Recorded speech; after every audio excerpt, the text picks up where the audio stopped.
You're listening to the FitMIND FitBODY podcast, where we explore the connection between running and positive mental health. We do this by talking to runners from all walks of life who generously share their experiences with us. So you don't miss an episode, I've created an email list for you to join. Check the show notes for more details. Without further ado, I'm your host, Michelle Frost. Let's get moving.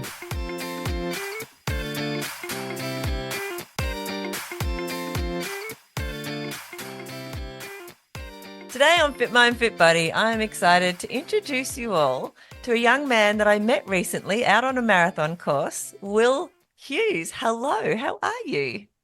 Oh, yeah, I'm all right. Getting by. Yeah, how are you? I'm great. Now, to tell everyone how we met, we both volunteered to go and hang out in Penguin at the Penguin Running Festival a couple of weekends ago, and we happened to be on the same drinks table, I suppose, / turn Yep, point. And so yep. that was great, wasn't it? I really enjoyed that. Yeah, it was good. It was my first time volunteering at a fun run like that. I mean, I've volunteered at park runs, but yeah, not at a proper fun run. So At a yeah, big one, yeah. So we can talk later into why you were actually running in the run, which is why you volunteered. It's often the case actually with volunteers. Maybe they had entered and then couldn't run it for some reason. But we'll get into that version of that for you shortly. Before we do, tell us a little bit about where you grew up. What was young Will like? young Will. He was a soccer player. Okay. Um, he's was more of a sprinter than a long distance runner. Yeah. I grew up in Hobart. Hmm. Born and raised. Still here in Hobart. And loving Nothing it. much changes. Yeah, I mean, I'm still at uni, so it's good to still have some support networks around Yeah. to to support me through the university degree, Yeah. which is tricky these days for university students. So Absolutely. Tell me a little bit about like sport at school for you.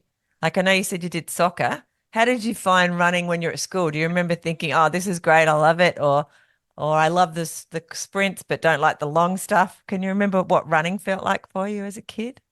yeah, as a kid, it was all about the sprints. Anything Yeah. longer than 800 meters, I was not interested in, to be honest. 100 meters was probably my strongest point, and I think the best I ever did for 100 meters, like I wasn't an elite sprinter or anything, but it was like 14 seconds. So Okay. yeah. That's pretty good. I don't know. That is really good, actually. Well done. Tell me, at home, is it just you or do you have siblings? I have a lot of siblings. Awesome. um, not all of them live under the same roof, but I've Yep. got four brothers and a sister. Wow, you do have a lot of siblings. Well, that's good. It's Yeah, always nice to have that extended network. I've got heaps of siblings in my life as well. I think it's five of us. So, and then I've had yeah. five kids as well. So there's lots. I totally understand the big family vibe. Um, so while you were growing up, with many of your siblings a similar age to you, kind of. There was just me and my older brother for the Okay. first 10 years of my life, Mhm. who was 18 months older than I am. And then in the matter of about 3 years, I had four more siblings. Well, go you. Not that you had anything to do with it, but No, it was a big change. just Can you remember back in that time, was it a really active childhood, like away from school and running? Were you really active with your yeah, yeah, siblings? definitely very active. I was probably doing sports 6 out of 7 days a week. Okay. So on top of soccer, I did like martial arts, and that took up a lot of my time. And then I also did indoor soccer on top of that. And then when the soccer season wasn't on, I was like playing cricket and golf. So it was an Oh, active wow. childhood. Yeah, well, aren't we lucky to live where we live? I've been talking to some people in Canada and they're still like, "Oh no, we can't go outside and run at the moment. It's still too snowy and cold." I'm like, we don't even think that there's a season where we can't go out and do sport. Like Uh, we have to put a thicker wetsuit on or something, but we don't.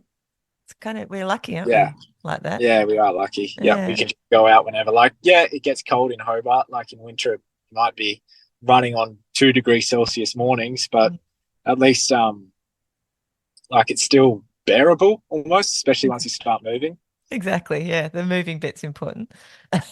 You Yeah. don't want to stay still in some of that. So tell me, when you left high school, what did you go on and do when you left year 12? You went to uni. Um, so I initially was going to do psychology at uni, Yep. um, but at the time it probably wasn't the right time for me to go to uni. It was a very stressful sort of year Yep. following the end of year 12. Hmm. Lots of changes were happening around my family.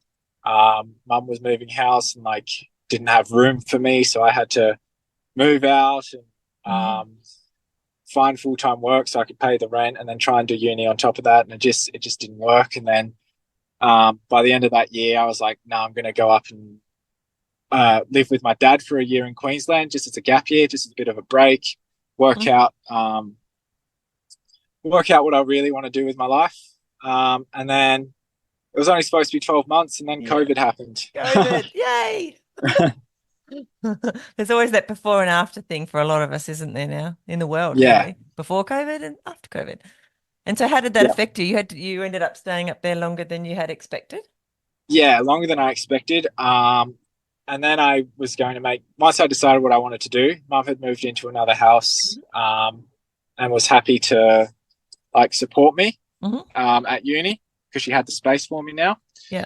Um, so I had to try and make the dash from Queensland, driving from Queensland back to Hobart in Yeah. between border closures and all that sort of thing. Oh, So wow. yeah, I think there was a time where all the borders were opened up, and then it's like, okay, I'm going now because it was like a 2 day drive down, and because everything was changing so quickly, you just kind of had to just drop everything and go. And then I arrived in Hobart, and then 2 days later, everything was shut down again. Oh my So I found a gosh. like a 4 or 5 day window where the borders were open with Victoria and New South Wales and all that, and Tasmania. So got very lucky to do that. You can Yeah, imagine movies and like novels about it, can't you? Like the yeah, journey to get from Queensland to Tasmania and how it might have taken 3 months because weren't as lucky as you and got to borders at just the wrong time and had yeah, to, make do with whatever on the wrong side of the border. Just yeah, like what a nightmare. Oh, yeah, I think everyone's got some kind of story like that. They've got my daughter managed to get on the boat because she was at university in Melbourne, and because I think it's considered to be Tasmanian territory or something, but the border was closing at midnight. But she was already kind of on her way to Tasmania, but because she was on the boat, she was allowed off and didn't have to quarantine at that point. It was in the very early days of it all. yeah, Phew. So she just slipped under that time thing as well, like you. Lucky yeah. kids. Very, very lucky. So what did you do at uni, or what are you doing at uni? Tell us about that. So I initially started with just a Bachelor of Arts, just exploring some of the things I really enjoyed in high school and college, Which were? just to see, Which were the which was psychology like, and stuff? no, no, it was always more history for me in English. Like, Okay. yeah, I found psychology interesting and enjoyable, but like I was always more interested in history side of things. Um, when I first went to uni straight out of school, I didn't think there was really any career paths that history could take me, so that's why I went psychology. Okay. Um, but yeah, after reevaluating, I decided to major in history in the Bachelor of Arts, and then worked out where I could go with that. And um, while it's not so much history directly, I'm doing teaching now, specializing in history. So yeah, so Wow. did the Bachelor of Arts and in the Masters of Teaching now. That's awesome. Well done. Yeah. When did the running start in all of that? Um, Because soon we're a after I soccer, got weren't back, we? yeah, soon after I got back from Queensland, I went to my first park run at Risdon Brook Dam. Why? Why did you do Um, that? well, I I couldn't commit to soccer that year. It was so I had to like find an alternative, Hmm. and because it was at a time when I'd put on a bit of weight, Yep. struggling with my mental health, and that sort of thing. And I just needed to do something, but I couldn't like commit to soccer. I'd rather Yep. like like, have that set training, Tuesday, Thursday nights and Saturday, all day Saturday dedicated to soccer. So I wanted to kind of be able to work on my own schedule. So I went to running, and then like to avoid like judgment and stuff, because I was very conscious of my weight. I went to parkrun because I knew they were a supportive community. And that like, it's a lot of people start there and work their way into a fitter state. So yeah, it was a few factors. It was putting on the weight. It was needing to do some exercise, and just in general, just get fit again. Can you remember? I know I keep asking this, but I think it's interesting. How did you even find out about parkrun? Like, did you know people? Did you like because you had opinions on it? That's why you went. I just wondered how you came about Um, those opinions. so one of the people that has been in my life for the last few years actually started the Montrose Foreshore Parkrun. Oh, there you go. Um, Excellent. so he basically encouraged me to do it, along with mum as well, because she was also a park runner. Yeah. So then I was like, all right, yeah, I'll give it a go. And I ended up at Risenbrook Dam. Don't know why I went to Risenbrook first. I just was just there, and it was just, yeah, I just did it. So yeah, that's how I found out about it, really. Oh, it's interesting because you wonder, like, yeah, you kind of have to have people around you who do it, or maybe you hear someone talk about it somewhere, just in passing, or because there's not a lot of advertising about it, or you might see it on Facebook if a friend, but again, it's kind of a word of mouth sort of thing, or the way it's Yeah, developed. So I just wondered how it came about in your world. yeah. So that's where I started, because I mean, like they said, that like the people that were close to me that were doing it, they said, it's super supportive. It's a good way to just, start working on your fitness again and that sort of thing. So Yeah, what happened next? You started moving and you got into it a bit, I guess, because I here we are did. talking on a running podcast. Yeah. So my first park run was at Risenbrook, as I said, and it was 41 minutes it took me to get round. And I think it was the longest I'd ever actually done any sort of running. Yeah, I mean, that I'd makes done sense. cross countries at Yeah. school and stuff like that, but they're only ever 2 or 3K. Mm-hmm. So, I mean, I didn't run the whole way. I sort of walked, Yeah. just because I just didn't have the fitness to run 5K. And then I got a bit of a runner's high from it. I started doing it. I think I did 5 or 6 consecutive weeks of it. And then after that, it kind of just, my mental health spiraled again. Okay. So like I just, kind of shut off from it all and just shut down and just, yeah, just couldn't do it. Mm-hmm. So it was the rest of the year after that 6 weeks. I think I did maybe 2 park runs the whole time. Oh, And then in 2022, I don't know. I don't know what it was that got me back into it. It's just like, all right, new year, let's try and do this again. Um, so I started the park running again. I got about 14 in that first half of the year, and then again the mental health spiraled, but it was still a big jump from the year before, yeah. which I was happy with. And then I 2023 started 2023 is when I really started to get back into it. So at this point, over the 2 years, I've done about 20 park runs, and I was still, around that 35 minute mark with the park runs. But what matters is that I was out doing it really at that point. Totally does. Because that's what it's all about. It's just getting out and doing it. It's not about a Exactly. time or anything like that. That's right. And then, 2023, I don't know, something just clicked and I did 47 park runs last year. There must only be 52, I guess, in a year. I'm not sure. Do they have an extra one sometimes? With Christmas. They have the Christmas Day and Yeah. the New Year's Day ones, but yeah. So That's then, amazing. that was a big jump, and then 2023 was the year that I really properly started running. So what do you think clicked in that year, last year? Um, Honestly, I think I just had a switch up in my mental health. like I tried parkrun again at the start of the year, and it felt really good. Mhm. And then I entered my first fun run in the February, which was the Run the Bridge 5K Yeah. last year, which was my first ever proper fun run that wasn't a park run. Hmm. And then I think that was probably the turning point, because the atmosphere, I just fell in love with the atmosphere of fun runs. And like so many running communities around, like they're all so supportive. And yeah, so it was just leaps and bounds from there.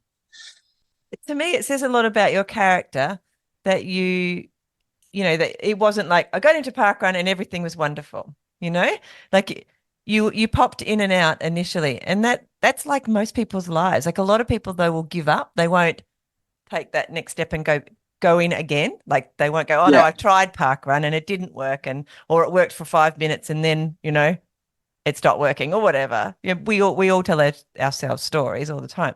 So it's really impressive to me, your story, that you had the up and down, as you said in the beginning, but then, because you kept going, that persistence, and you kept going back, not necessarily regularly in that first sort of 12 months or whatever it was, or 18 months, but then eventually it became the regular thing you did, if you know what I mean. Like yeah, you actually kept giving it a go until you found what works for you and it clicked. So I think there's a lot we can all learn from your story in that way, Will. yeah. So that's awesome. Um, Obviously, do you still go to parkrun every week now? Still do. I haven't missed one yet this year.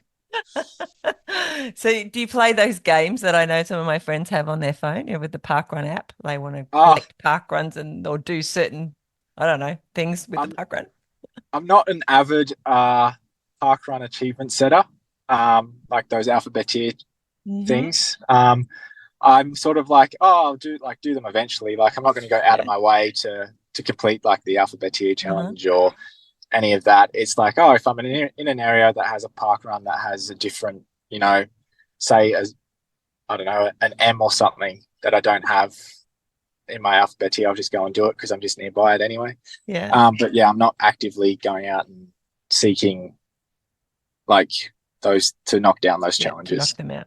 I have heard Yeah. some crazy stories of people Yeah. trying to achieve some of the different ones. Even today, some people that I run with every week for 20 years, and we have a little instant messenger app that we talk on.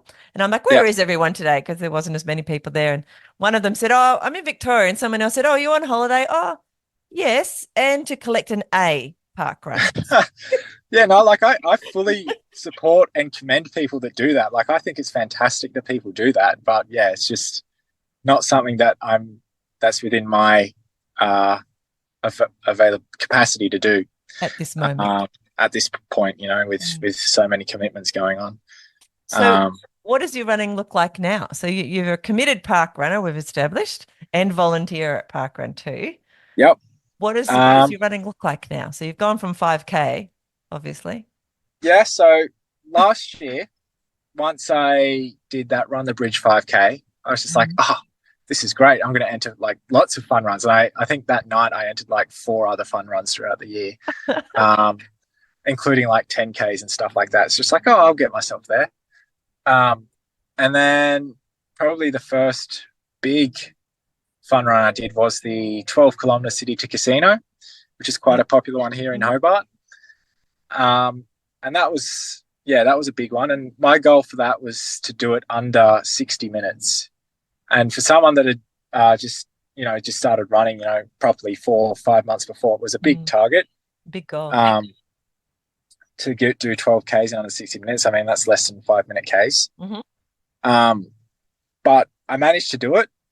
I think I came in at 57 minutes or something. Well done. That's awesome. Um, and then I decided to set myself another, like, probably what at the time was probably a very far fetched goal. And that was to do a sub 45-minute 10K. Um, Okay. and then, so I did train for that because, well, you have to train to get to that pace for 10K. Hmm. And then that was at the Burnie 10, which is a pretty, famous 10K Yeah. that I journeyed up the Northwest Coast for. Hmm. And then that was like my big goal for the year, run that 10K in under 45 minutes. And that Burnie 10 was the race I was going to do it, like the plan for me to do it. So I got to Burnie and I was feeling fit. I was feeling good. I did the Ross Running Festival 5 weeks before as sort of like a benchmark to see where I was with my 10K. Yeah. And I came in under 47 minutes. It was like 46-minute 52 10K or something. Nice. And I was like, oh, I'm actually on track here. Like I could do this. Like that felt good. So yeah, flash forward 5 weeks after Ross, and then I was lining up at the Burnie 10 with my eyes on the 45-minute pacer, standing right next to him, saying, "I'm not letting you go, mate." Your rubber band. Yeah, and I stuck with him the whole way round, and I ended up doing that 10K in about 44 minutes and 30 seconds. That's incredible. So I achieved that sub 45-minute goal. And how did you feel when you crossed that line? I was elated. I was well, firstly shocked in myself that I actually managed to do it. I looked at my heart rate after the race, and it was like just all in zone 5. Like it was just absolutely everything was. I like left it all out there. I left nothing. Had nothing left in the tank. And yeah, it was just such a great feeling to achieve that. You know, setting a goal for the whole year, that was going to be your number one sort of achievement. And achieving that was just that feeling of accomplishment. I haven't ever really felt anything like it. That's so good. And it's something that you could do. No one can give it to you. Like you had to set the goal, then you had to work out how you were going to get that goal, and then you had to do all the work to get to that goal. So, you know, it is something that you did for yourself, which is a whole lot of power in there, I reckon, for you. Yeah, definitely. And then, once I hit that, I'm just like, wow, I could take this even further. Because, that was after 9 months of running properly, which, is a long bit of a longer time. But, it was such a good sort of achievement for the year. It's wonderful. Yeah. So I've set myself a target to return to Burnie 10 and beat that time this year. So when I met you, you were volunteering, as I said earlier, at the Penguin Running Festival, and we were on the marathon course. So what were you supposed to be doing that weekend? I was supposed to be doing the half marathon with the goal in mind of running under an hour and 40, I think. Okay. And it was my first ever proper like half marathon race. Like I'd run half marathons before in training, around 1 hour 55 mark. Yeah. But that wasn't a like all out effort. So I was like, I feel like an hour 40 half marathon's achievable. And so I started training quite heavily for that at the beginning of December. And then I firstly got injured. I put a hole in my shin. Which how did you do that, Will? Doing a mud run. So the school I was at the time does an end of year mud run. And I participated and stacked it on an obstacle in front of all the students, and put a big hole in my shin that you could see the bone. So I had to go to the urgent care clinic. They stitched me up, and then they said it's probably 10 days without running or doing anything, and then get your stitches removed and then start again. I was like, all right, yep, no worries. 10 days, it's going to hurt a bit in the training because I just started ramping it all up.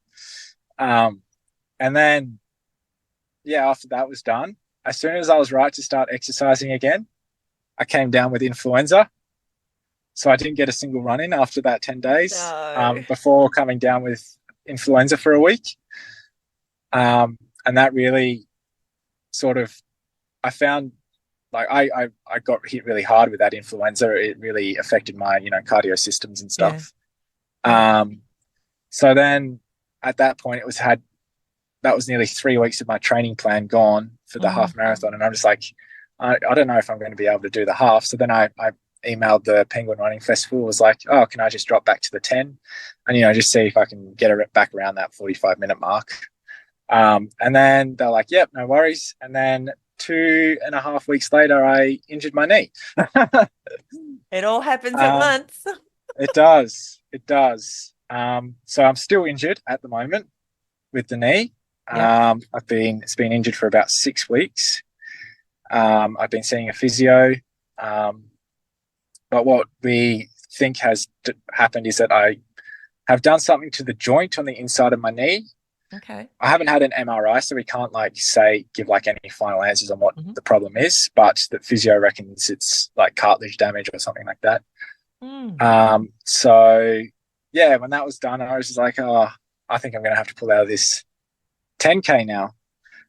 So I pulled out of the Penguin 10K, but when I pulled out of it, it was at a point where I couldn't get any like refunds on my Airbnb or anything like that, like the cancellation fees and all that sort of thing.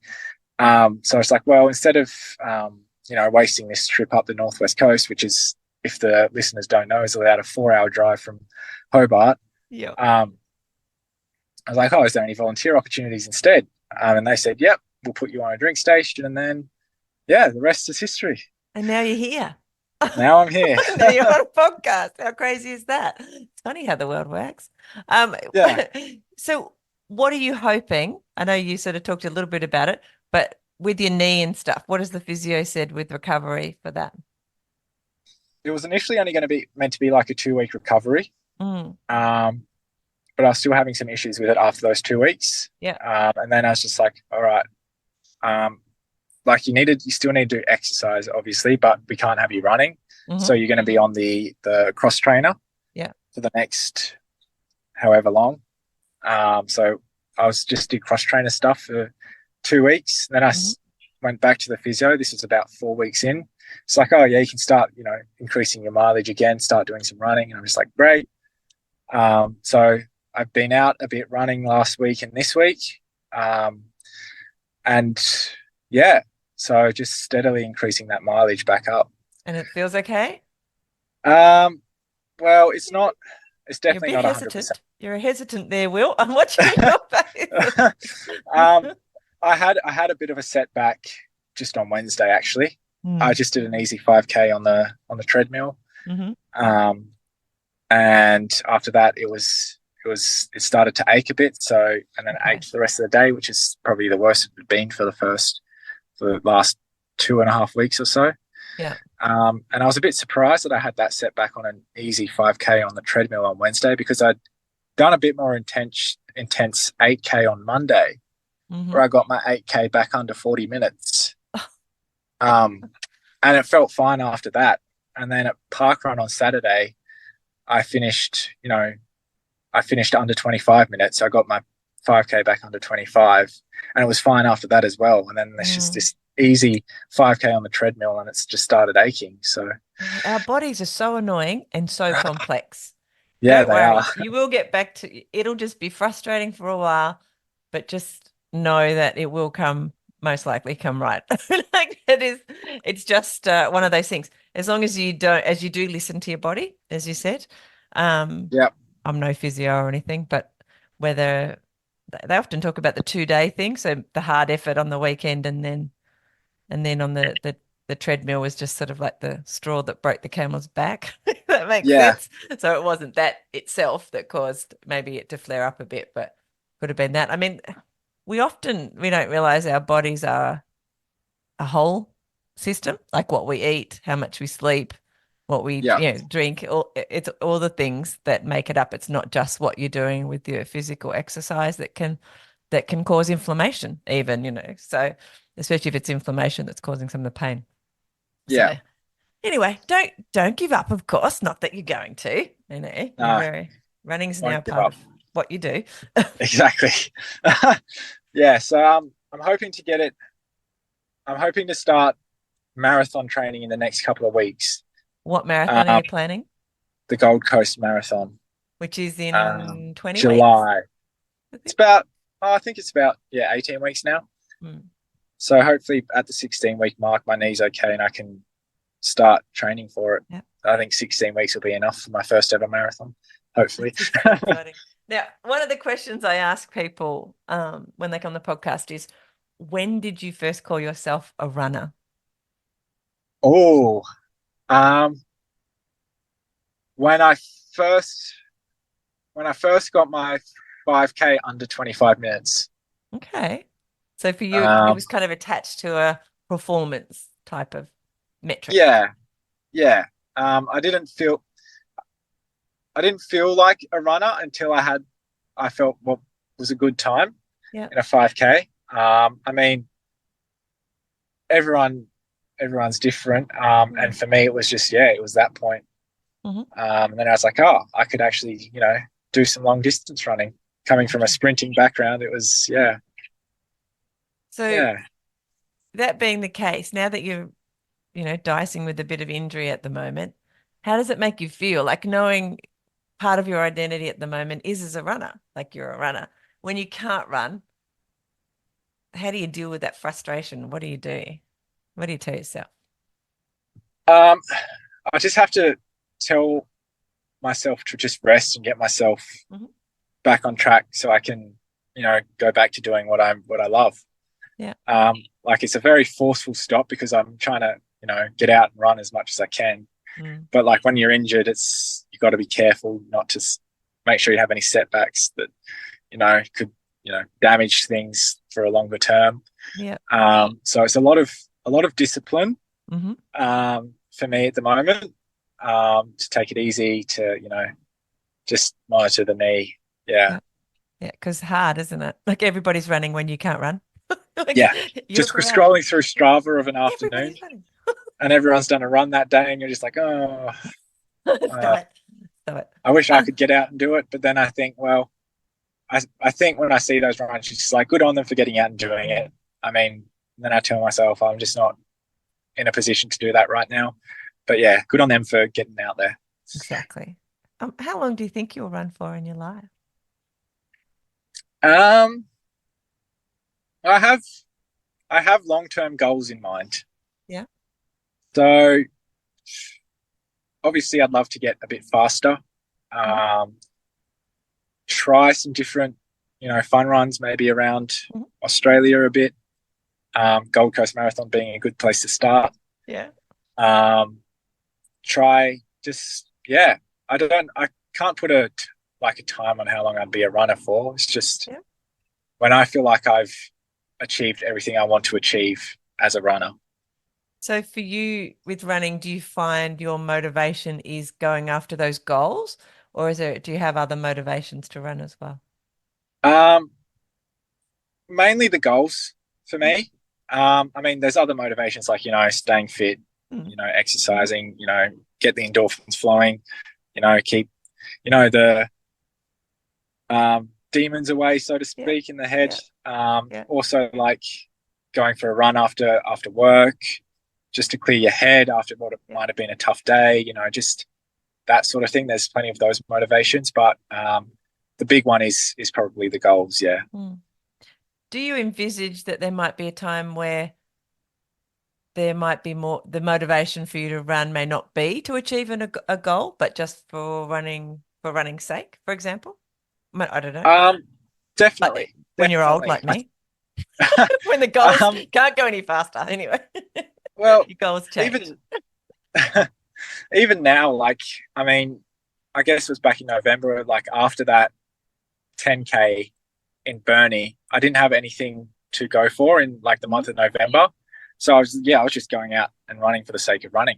At that point, there was no goals in mind. It was just, let's just do it. And then, started the training for the half marathon in December and all that happened. And we know the rest of that. The rest of that is already been recorded. I think No, you go. I think sorry. No, you go. I'll go. There was a little bit of I think another motivation is I think a motivation for me as well is that when it comes to running, it's like I feel like the sky's the limit. Like you can just keep getting better and better. Like, you're going to have injuries and setbacks and all that sort of thing. But like, if you keep at it, you can keep improving. Like, I mean, I started with a 41-minute 5K and now I'm running, like my PB is a 21-minute 5K. Yeah. And like you can still get faster than that. Of course.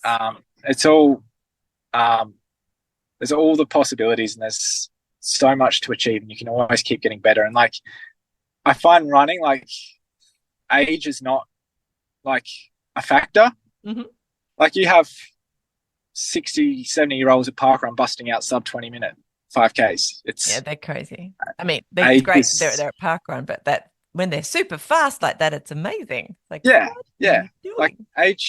age isn't like you can improve in your 50s and your 60s, you can improve in your 70s. It's age is not really an issue for running. Whereas like for soccer, for example, you hit 38, 39, 40 years old, and then your body just says, no, Too much. not doing it. Yeah. Well, do you play soccer still at all? Like I with your injuries at the moment? I don't know. I'm just sort of more focused on the running side of things. Yeah. If you're not injured, what does a normal kind of running week look like for you? Depends on what I'm training for, or if I'm training for anything at all. But I usually try for 4 runs a week. Yeah. 1 or 2 more intense sort of speed sessions with like your intervals, tempo workouts, and then just easy runs on the weekend, like park run. Just take it easy. Just do what you feel comfortable with. Sunday, long run day. I think that's the story for many people.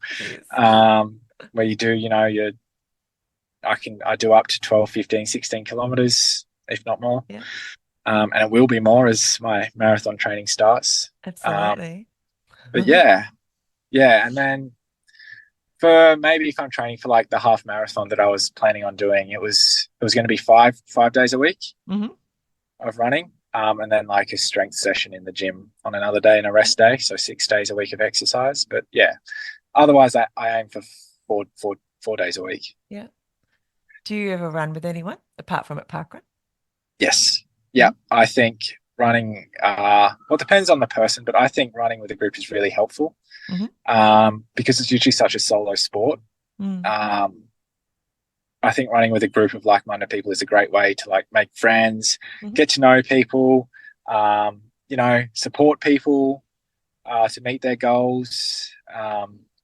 So I'm part of the Tasmanian Roadrunners. Yeah. And I also do people.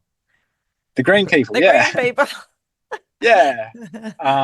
And I also do like occasionally on a Thursday through the Soulmates running group, they do pub mates around Hobart. Yeah. It's just good to just take it easy, have a laugh, and just not take it very seriously. I love that. And it's a good way to chat with people. And as you said, make friends who are also into the same thing. Like, it's a really nice way to connect.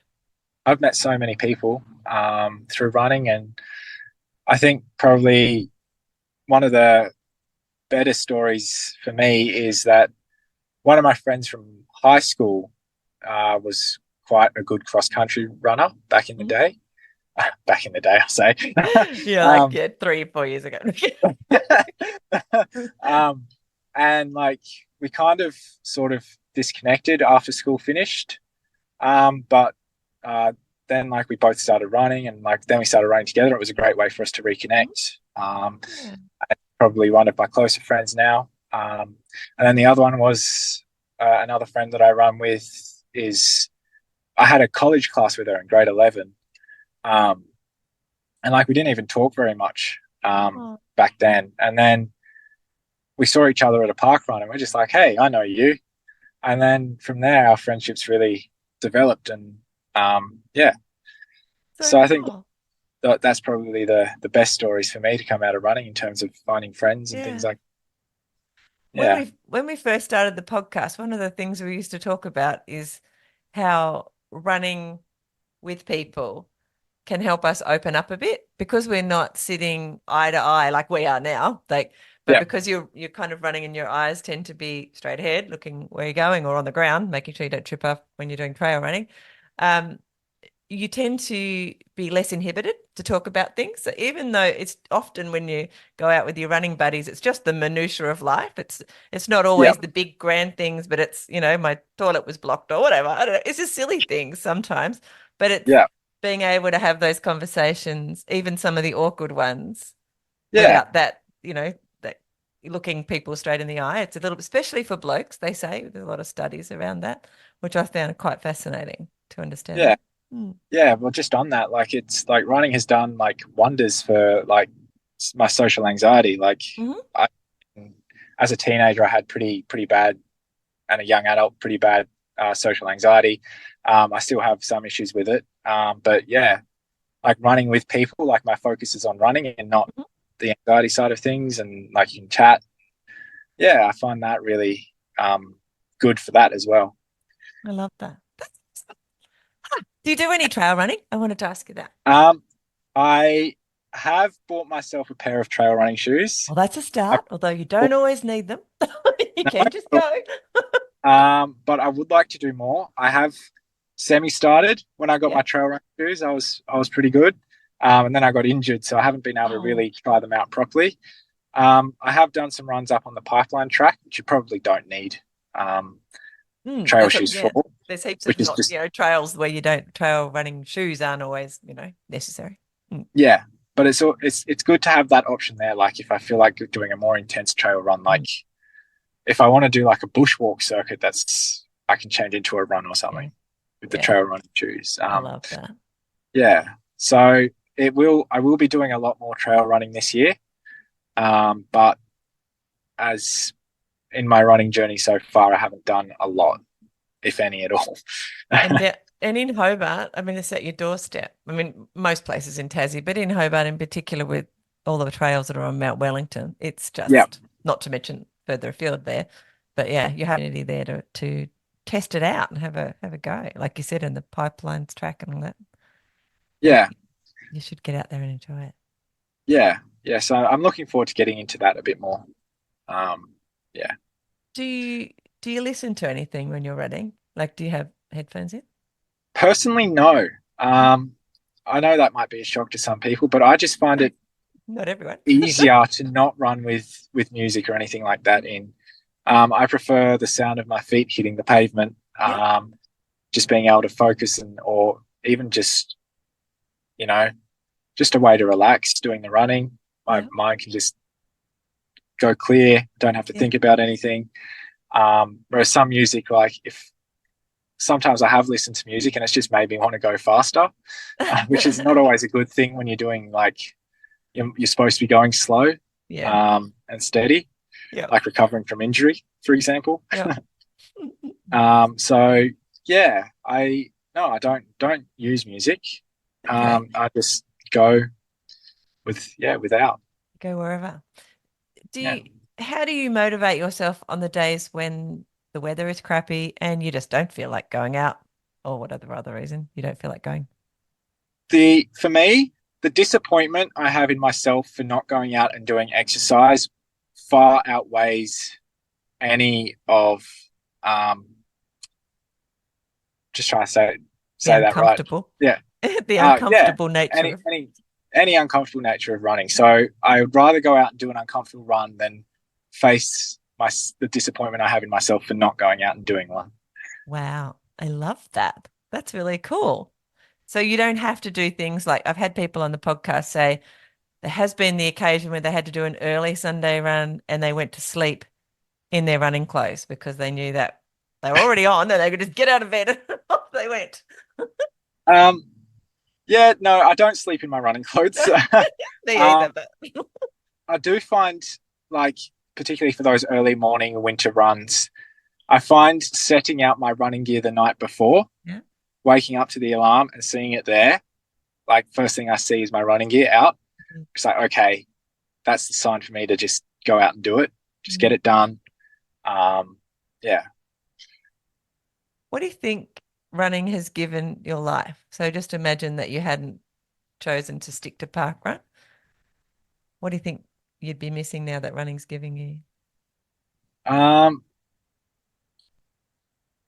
a sense of pride in myself for achieving the goals and doing the exercise and things like that. Yep. Um, if I hadn't started running, I'd still probably be, overweight. Mhm. think we've just had a tiny little bit of an internet blip. I'll just wave my hand and say, hey, Will. Hey, Will, can you hear me? Are you still there? All right. After a short intermission, we are back with Will. Now, Will, I'll ask that question again because your answer was amazing. If you hadn't started running and discovered parkrun and all that, what do you think would be missing in your life right now if you hadn't kept at it by running? Well, a social life. Social um, life. That's lovely. it. I would be. I would still probably be overweight. Probably still struggling a lot more with my mental health. Mhm. Um, and I would have had to find some sort of exercise instead of just wallowing in like self-pity. Yeah, yeah. um, yeah, so it's definitely given me a whole new lease on life. Um, and it's so like easy to just go and do it. It's just, it's you don't have to commit to like a certain time or anything. It's Mhm. just whenever you feel like it. It's yeah, and it's also given me, a new sense of purpose. I've got goals I want to achieve. Like Yeah. you can always, improve. You can always get better. Mm. And for me, I really need those sort of goals so I can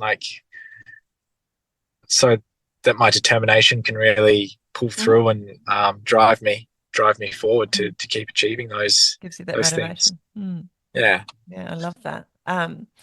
As you know, I got goosebumps just when you described the feeling when you cross the line in Burnie, so, and that's in your head now forever. No one can take that away from you, Exactly. Yeah. and it can keep Even like motivating you. for some people, it just people would get that feeling just for finishing. Yeah, of course. It's Yeah, it's it's an yeah, achievement. it's such an achievement, such an amazing feeling. Yeah. Mm, I love it. Um, Before we wrap up, I've got two questions. The first one is there anything about running that you wanted to share that we haven't touched on? The last one will be some tips, some running tips. So you don't have to share those, but is there anything about running you wanted to share that we haven't talked about today? Um. Yeah. Don't spend as much money on running shoes as I have. Actually, I think I asked you that when we were on Penguin. I was like, yeah, I've now learnt to rotate through. I think I've got 4 pairs of shoes at the moment, 2 trail and 2 road. How many have Yep. you got, Will? I've got a trail pair. I've got I think 5 other pairs that I Holy rotate through. moly. Madness. That's pretty cool. Anything else apart from shoes? um, I think don't set yourself impossible goals Mm, yet. yeah. Start with achievable goals. Hmm. Like finishing your first 5K, just finishing it, Yeah. no time. The rest of the goals can come later. Just run around the block for some Yeah, people to start. Mm, yeah. Just run up the street. yeah. Yeah. I love it. All right. It's been amazing talking to you. Before we wrap up, though, I would love some running tips from you, some beginner running tips. So someone comes up to you and says, Will, you've done amazing things. I want to start running too. You're inspiring me. What would you say? How would you get them started? Start off small. Mhm. Go out. If you haven't run for a long time, just go run out and try and run a kilometer. Yeah. Um, just what I was saying before, just those very achievable goals that you'll still get a feeling of success for doing. Mhm. Um, and also, I know I said don't spend as much money on a pair of shoes on shoes as I have, but buy yourself just one pair of runners to begin with, and then Yeah. you have to try them out. You have that feeling. It's like, oh, I bought them. I have to try them out. And another one would be, yeah, just set yourself goals, small goals, big goals, doesn't matter. Yeah. Um, just something that you can work towards, and yeah, go from there. Get out there and hit it. Hit the pavement. Even if it's one, what is it? One telephone pole to the next telephone pole. Yep. Mm. And even like just look at local running groups. I mean, all the running groups that I know of in Hobart that I've been a part of are like super supportive, super welcoming. Doesn't matter your skill level, doesn't matter your, if you're fast, slow, if you walk, it doesn't matter. Just get out there and just find those groups, find that community, and they will help you along just as much as you help yourself along. Beautiful. Well, Will, it has been an absolute delight to share some more time with you after I shared like a whole morning with you a few weeks ago, and to get to know you even more. So I wish you all the luck, and I'm sure that we'll see each other over the next little while at some event or other. Definitely. But your story has been very inspiring, and I'm really grateful that you've chosen to share it with us. So thank you. Thank you for having me. It has been a pleasure. Thank you for listening to the FitMIND FitBODY podcast. I'd love to talk to you about your running journey.